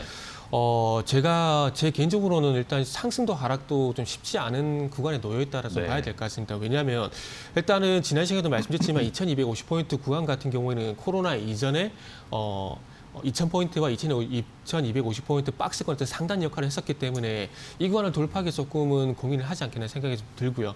그리고 다시 뭐 네. 코로나 얘기 나오고 있긴 하지만 그럼에도 불구하고 어쨌든 뭐 시장에서 기대감, 그러니까 악재보다는 호재 좀 민감하게 반응을 하다 보니까 이런 네. 기대감들이 좀 시장을 좀 받치는 모습들이 나오고 있습니다. 그래서 이런 부분들 때문에 뭐 상승도 아니 하락도 아니 조금 눈치 보기 장세가 될까요? 오락가락 장세 이런 부분이 지속이 될 수밖에 없을 것 같고요. 그리고 이런 부분들 통해서 앞으로 난제라 해야 될 부분이 주도주라든지 그리고 외국인의 매수 이런 부분들이 좀 나타나야 될 것 같습니다. 물론 어저께 금융투자 섹터에서 뭐 대량으로 매수에 나서긴 했지만은 이 자금의 성격이 그 프로그램의 어떤 매수 차익 거래, 매도 차익 거래 이런 식에서 왔다 갔다 하는 그런 흐름들이 나타나고 있기 때문에 금융투자 섹터가 좀 시장을 이끌어 줄 만한 주체가 될 가능성은 낮다라고 봐야 될 것 같습니다. 그렇기 때문에 뭐 이전에 작년 8월 달 같은 경우에 연기금 그리고 뭐 최근에 3월 달 같은 경우는 뭐 개인들 이런 것들처럼 아무래도 시장을 이끌어 줄 만한 어떤 수급 주체 분명히 좀 있어야 될 것 같고요. 네. 그리고 항상 막 학교에서도 1등 있잖아요. 그런 것처럼 주도주가 분명히 좀 나타나줘야 될 것 같습니다. 물론 대형주들이 순환매를 하게 되면서 엎치락뒤치락 지금 시장을 이끌어주면 좋겠지만은 시장에서 지금 현재 그런 현상이 나타나지 않고 있는 상황이기 때문에 저도 아까 그 동시효과에도 잠시 말씀드렸지만은 뭐 두더지 잡기식으로 엎치락뒤치락만 하고 있는 상황이기 때문에 상당히 좀 주도주가 아쉬운 상황이라 봐야 될 것 같습니다. 네. 그렇기 때문에 일단은 조금 시장을 지켜봐야 된다고 말씀드리고 싶고요. 그리고 마지막으로 요거. 종목별 등락 현황을 좀 보시라고 말씀을 드리고 싶어요. 종목별 등락 현황은 당일날 상승 종목수와 하락 종목수를 나타내주는 지표를 보시면 될 것 같은데 네. 지금 2주 전부터 계속해서 지금 죄송합니다. 지난주 목요일부터 어떤 현상이 있었냐면은 일단 하락 종목수가 시장에서 우위를 보이고 있어요. 맞습니다. 그러니까 이 하락 종목수가 그 우위를 보이고 있다는 것은 매도 심리가 현재 우위를 보이고 있다는 거거든요. 근데 이 매도 심리가 있음에도 불구하고 현재 시장이 버티고 있다는 것은 뭐 오늘 같은 경우 바이오라든지 어제 같은 경우 음식료라든지 시장을 잡아주는 주체가 분명히 있기 때문에 그런 현상이 나타난다는 거죠. 그래서 지금은 어쨌든 시장이 조금은 긍정적이 될까요? 조금 긍정적 분위기로 가기 위해서는 이 매도 심리가 조금 완화가 돼야 되지 않겠나라고 생각을 합니다. 그래서 종목별 등락 현황 이 부분 계속 꼭 당일 지켜보시라고 좀 말씀드리면서 일단은 시장을 지켜보자 이렇게 말씀드리고 싶고요. 그리고 메디톡스에 대한 부분들을 좀 말씀드리면 그동안 메디톡스는 잡음이 되게 많았었습니다. 맞아요. 그러다 보니까 뭐 날짜를 보게 되면은 지금 4월 20일 같은 경우도 소위 말하는 하한가, 점한가에도 하락 급락을 하는 모습들이 네. 나왔는데 지금 어쨌든 이 보톡스에 대한 문제가 그러니까 메디톡스는 퇴출이 돼 버렸잖아요. 그러니까 주캐시카우입니다. 그러니까 중국집에 짜장면 못 팔게 하면은 이게 말이 안 되는 거잖아요. 네. 죄송합니다. 제 비유가 맞은지 모르겠지만 네네. 중국집에 짜장면 못 팔게 하면 이게 말이 안 되는 거거든요. 그쵸. 그러니까 지금 메디톡스에 보톡스를 팔지 못하게 하는 건 말이 안 되는 상황입니다. 그리고 지금 예전에 코오롱 티슈진 같은 경우도 마찬가지잖아요. 지금 그런 것처럼 주캐시카하고 지금 그러네요. 살아버진 상황 속에서 버팀목이 없잖아요. 그럼 당연히 메디톡스 같은 경우에는 주가가 계속해서 하락할 수밖에 없는 상황이고 거기에 경쟁 상대인 그러니까 반에서 1등이 사라져버리게 되면 2등, 3등이 좋아할 수밖에 없잖아요. 그쵸. 그러다 보니까 휴질이라든지 이런 종목들이 앞으로는 더 이렇게 극가극이라 해야 될까요? 이런 현상이 나타날 수밖에 없다라고 말씀을 좀 드려야 될 것 같습니다. 네. 자, 이렇게 메디톡스에 대한 해법까지 전략까지 함께 좀 들어봤습니다. 이번엔 최양호 고문과 이야기 해볼 텐데 요즘 시장에서 아까도 말씀을 살짝 해주셨지만 악재는 좀 둔감하게 반응하고 네. 오히려 호재에 민감하게 반응하는데 뭐 자잘자잘한 악재들이 여기저기 있긴 한데 그래도 어쨌든 시장이 버티고는 있습니다. 그렇죠. 이런 양상이 계속 갈 수 있을 것인지 실적 발표 때까지 이런 양상이 계속 흘러갈 건지 어떻게 보세요? 저는 이제 상당수 투자자들이 지금 관망세로 지금 돌아가고 있다. 그렇다고 네. 뭐 지금 매도까지는 안 하더라도 한번 지켜본다 이런 부분들이 있는데, 근데 이제 굿뉴스는 그럼에도 불구하고 지금 저가 매수할 수 있는 품목들은 아직 많이 살아 있거든요. 그래서 움직임을 좀 보고, 그다음에 뭐 이제 벌써 상반기가 다 지나가고 있습니다. 그래서 그러니까요. 상반기를 정리를 하면서 어떤 식으로든지 봐야 되는데, 그러면 2분기에 실적이 어떻게 나오는 것까지도 지금 다 염두에 두신 거죠. 그렇죠. 자, 진짜로 바닥을 형성을 해서 여기서 치고 올라갈 것인가. 근데 뭐 호재도 뭐 별로 없고 악재도 뭐 그렇게 뭐 심한 것 같지 않고, 그러니까 지금은 좀 보시는 것 같아요. 그런 이 세가 분명히 6월 말까지는 계속되리라고 좀 네. 보여지고요. 그렇다면은 지금 소위 말하는 롤러코스터까지는 아닌데라도 등락을 거듭을 하면서 반복하는. 예, 이제 상반기가 끝나는 정리를 한번 하시지 않겠느냐 이렇게 보는데, 그 사이에 그럼 무슨 일이 있으면 장이 바뀌겠느냐? 네.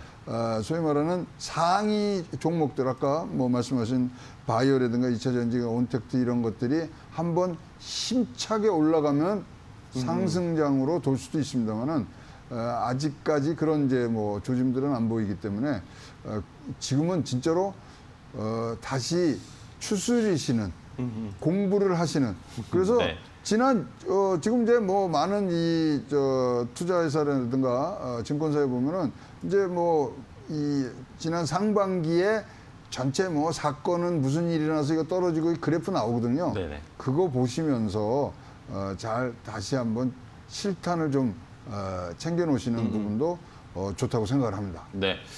자, 일단은 뭐 이것이 6월 말까지 이런 장세가 이어질 거다라는 의견이 강하신 것 같습니다. 자, 그런데 저는 여기서 하나 이제 궁금한 건, 지난주에 저희가 한번 뭐 뉴욕 시장이 흔들리면서 급락이 나왔었잖아요. 네. 그러다가 또 바로 거의 다 회복을 해버렸습니다. 자, 근데 그 전까지 나왔던 이야기가 조정이 나올 것이다. 그런데 우리가 생각해보면 다시 다 반등했기 때문에 결과적으로는 조정이 안 나온 거라고 생각할 수가 있잖아요. 거의 다시 제자리로 돌아왔으니까. 그러다 보면 또 한 번 조정이 나올 수도 있지 않을까라는 생각도 해봅니다. 그래서 어떻게 보면은 제가 조금 전에 말씀을 드렸을 때 종목별 등락 현황을 좀 보시라고 네네. 말씀드리는 거예요. 그러니까 예를 들면은 지금 이틀 전에 시장이 좀 급락을 했었잖아요. 네. 죄송합니다. 이틀 전에 4일 전에 급락을 했는데 네네. 그때 당시에 코스닥 같은 경우는 하락 종목사 1,200종이 넘어갔고 그러니까요. 코스피 같은 경우는 860종이 넘어갔거든요. 그러니까 시장에서 2,000 종목이 넘게 하락이 나왔어요. 그러니까 그런 현상, 그러니까 하락 종목수가 계속 증가를 하게 되면다라는 그것은 말 그대로 매도 심리가 계속해서 커진다라는 그쵸. 거잖아요. 그렇기 때문에 종목별 등락 현황을 계속해서 봐야 되고, 여기서 오늘도 지금 코스닥 같은 경우 640 종목이 매도 우위고 코스피 같은 경우 415 종목이 매도 우위거든요. 네. 하락 종목수거든요. 그래서 이 부분이 계속 점차적으로 증가를 하는지 그래서 좀 봐야 될 것 같아요. 만약에 이런 부분도, 그러니까 오늘은 600 종목인데 내일은 또 700 종목, 800 종목 하게 되면 앞으로 이게 늘어나면. 더 커질 수가 있잖아요. 그러면은 분위기라는 게 그 티 안 날 때는 조금씩 증가를 하지만은 4일 전체는 급락할 때는 이게 800 종목 갔다 갑자기 1,200 넘어가 버리거든요. 그렇죠. 그렇기 때문에 저는 개인적으로 종목 등락 현황을 그래서 조금 꼼꼼하게 보시라고 말씀을 드리고 싶고, 그리고 지금 코로나에 대한 얘기는 계속해서 나올 겁니다.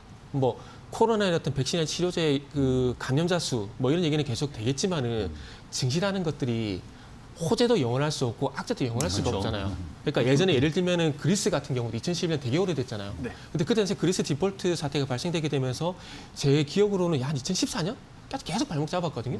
근데 살았었잖아요. 그리고 가장 최근에 2018년도 같은 경우 미국과 중국의 무역 분쟁 이슈. 2018년 계속 시장이 하락을 했거든요. 근데 그게 끝나진 않았어요. 네. 근데 악재에서 영향을 못 미치잖아요. 그래서 제가 이 말씀을 왜 드리냐면은, 물론 일시적인 어떤 출렁이면 제가 볼 때 나타날 수 있다라고 생각을 합니다. 그러나 추세적인 어떤 하락으로 이끌기에는 이 코로나도 어떤 과거 사례를 봤을 때 미국과 중국의 무역 분쟁 이슈, 그리스 디폴트 이런 부분들을 참고해 봤을 때 계속 지속이 될 수는 없다라는 거죠. 그래서 단기적인 변동성에 대한 부분 다시 말씀드리지만은 똑같은 얘기를 드리지만은 단기적인 변동성은 나올 수가 있지만은 네. 뭐 추세적인 하락은 나올 가능성이 좀 낮다. 지금 아직까지는 저는 그렇게 좀 생각을 하고 있습니다. 네, 고모님은 어떻게 생각하세요? 근데 하여튼 최대의 악재가 사실 코로나의 재창궐이거든요. 근데 그 지금 어떤 증세가 심틈이 나타나고 있기 때문에 그 부분 잘 보셔야 되고요. 그다음에 지금 정태근 팀장님 굉장히 좋은 팁을 주셨는데요. 일단 이제 하루 이틀 지금 좀 숨고르기 긴 텀으로 이제 가시면서 네. 어떠한 종목들을 보셔야 되면요. 조정 이미 받은 종목들 이것이 다음 주에 모멘텀 형성을 할 수 있는 지금 그런 분위기가 굉장히 많이 가고 있거든요. 따라서 조정을 좀 받았던 종목들이 뭔지 어떤 게 있을까요? 그 이제 쭉 보셔야 되죠. 자기가 좋아하는 분야에서 그걸 하셔야 됩니다. 이게 펼쳐지면은 절대 안 보이고요. 그래서 항상 우리 이제 개미 투자자뿐만 아니라 이제 많으신 분들이 막 포트폴리오를 굉장히 많이 짜요. 근데 자기가 좋아하는 딱 그리고 자기가 잘하는 산업군에서부터 시작을 하셔야 되고요. 그럼 이제 산업군은 어떻게 고르시냐면 쉽습니다. 그냥 저의 그냥 어떤 방식이라고 생각하는데 네. 성장세가 있는 산업군을 고르시고 그 안에서 마켓쉐어가 제일 좋은 회사를 하시면 굉장히 투자하는데 도움이 많이 되십니다. 제가 한번 말씀드린 적이 있지만 짐 모리스하고 한번 네네. 만나서 했을 때요 혼을 되게 났거든요. 제가 너무 포트폴리오 많이 한다고 한 종목만 하라고 집중하라. 닥터체 당신이 제일 잘하는 것만 해. 근데 지금은 그럴 때라고 생각합니다. 알겠습니다. 자, 두 분의 말을 종합을 해보면 조정이 나올 수도 있고 이번 주에 여러 가지 이슈들이 있지만 늦어도 괜찮으니까 방향성이 맞는 종목들을 잘 선택을 해서 가는 게 좋다. 늦어도 좋지만 방향성을 잘 체크하자라는 것으로 결론을 또 지어보도록 하겠습니다. 자, 오늘 두 분과 함께했습니다. 위드금융 정태금 팀장, 현대경제연구원 최영호 고문과 함께했습니다. 두 분 고맙습니다. 다음 주에 뵙겠습니다. 감사합니다. 네. 네, 오늘장 어떤 종목들을 살펴봐야 할까요? 이데일리온 주식 전문가들이 선택한 골수에피 관심 종목들 하나하나 확인해 보도록 하겠습니다. 첫 번째 종목은 먼저 급등 매매 전문가의 픽입니다. 알서푸트인데요. 아시아 시장에서 원격 지원 서비스 시장 점유율 1위 기업이라고 합니다. 7,500원 지지받을 경우에 급등 가능하다라는 분석 주셨는데요. 오늘장까지 5거래 연속 상승하면서 7,700원 위에서 움직이고 있습니다. 주가 흐름 확인해 보시면 좋을 것 같습니다. 이어서 두 번째 종목 확인해 보도록 하겠습니다. 구미영 전문가님의 픽입니다. RT캐스트인데요. RT캐스트는 디지털 데이터 방송 토탈솔루션 전문 업체입니다. 거래량이 증가하고 있기 때문에 지분을 체크해 봐야 하는 시기다라는 분석인데요. 오늘까지 주가 3거래 연속 상승세로 출발하고 있습니다. 다음으로 세 번째 종목 확인해 보도록 하겠습니다. 서용원 전문가님의 픽입니다. 유닛 테스트 다시 한 번 더 가지고 왔는데요. 반도체 후공정 장비에 대한 기대감 주목해 보시면 좋을 것 같습니다. 지난 이틀간 강세 보였고요. 오늘은 3거래일 만에 소폭 조정이 나오고 있습니다. 다음으로 네 번째 종목은 이영재 전문가님의 픽입니다. 바로 삼성전기인데요. 삼성전기는 대표적인 MLCC와 PCB로 대표되는 반도체 관련주입니다. 최근 상승 이후 단기 조정이 나오면서 매수 가능한 구간이다라고 분석해 주셨는데요.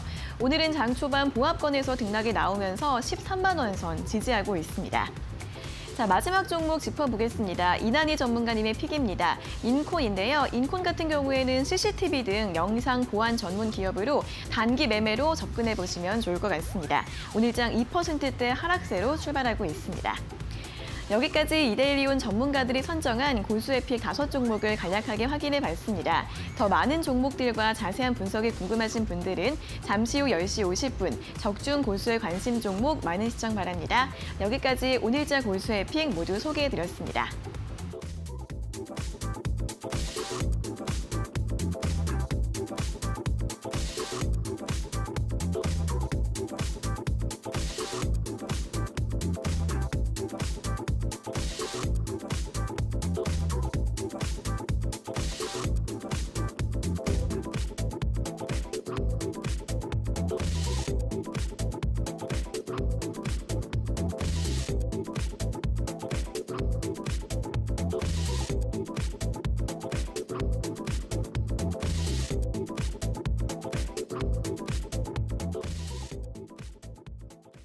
네, 굿모닝 이브 오늘 저희도 숨가쁘게 달려왔습니다. 저희 방송하면서 저희가 날짜를 봤던 6월 18일입니다. 벌써 네. 벌써 말씀드린 것처럼 상반기가 거의 끝나가고 있기 때문에 포트도 잘 조정을 해야 되고 상반기에 대한 투자 전략도 한번 정리를 해봐야 할 타이밍이 된 것 같아요. 네, 자신의 관심 종목 중에 이미 조정을 받은 종목 안에서 키가 있다라는 부분 인상적이었어요. 잘 네, 참고해 맞아요. 보시면 좋을 것 같습니다. 네, 저희는 내일 아침에 또 저 좋은 정보, 발빠른 소식 가지고 전해드리고 찾아뵙고 인사드리도록 하겠습니다. 네, 8시에 뵐게요. 네, 매일 아침에 굿모닝 굿모닝 고맙습니다. 고맙습니다.